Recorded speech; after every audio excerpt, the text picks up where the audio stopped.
হরে কৃষ্ণ কৃষ্ণ কৃষ্ণ হরে হরে, হরে রাম রাম রাম হরে হরে। জানেন তো, ভালো কিছু তার ভাগ্যেই জোটে যে অপেক্ষা করতে জানে।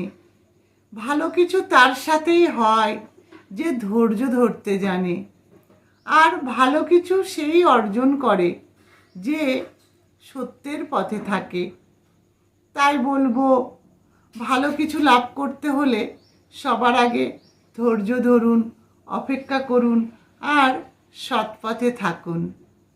তাই বলবো, মন পরিষ্কার রাখতে গেলে কি করতে হবে জানেন?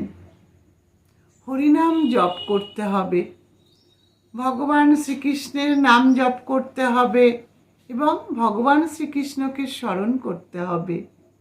আর যদি আমরা ভগবান শ্রীকৃষ্ণের কথা সবসময় স্মরণ করতে পারি, সেই মনে কখনো কোনো খারাপ কিছু বাসা করতে পারবে না।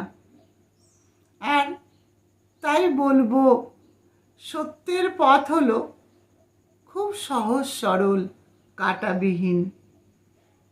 আর এই পথে খুব বেশি ভিড় থাকে না। কেন জানেন? অসৎ লোকেরা এই সত্যের পথে আসতে ভয় পায়। আর যারা ভয় পায় না, সত্যের পথে থাকে, তারা ভগবানের নাম করতে করতে একটু একটু করে এক পা দুপা করে সত্যের পথে চলতে থাকে। আর এই পথে থাকলে ভগবান শ্রীকৃষ্ণের সাহায্য লাভ করা যায়। তাই বলবো যে সত্যের পথে থাকলে, ভগবান শ্রীকৃষ্ণের সাহায্য পেলে তার ভাগ্য আপনা থেকেই ভালো হয়ে যায়। আর একটা কথা, ভাগ্য ভালো করতে গেলে কখনোই জোর করে করা যাবে না। কর্ম যদি ভালো হয়, ভাগ্য আপনা থেকেই ভালো হয়ে যাবে।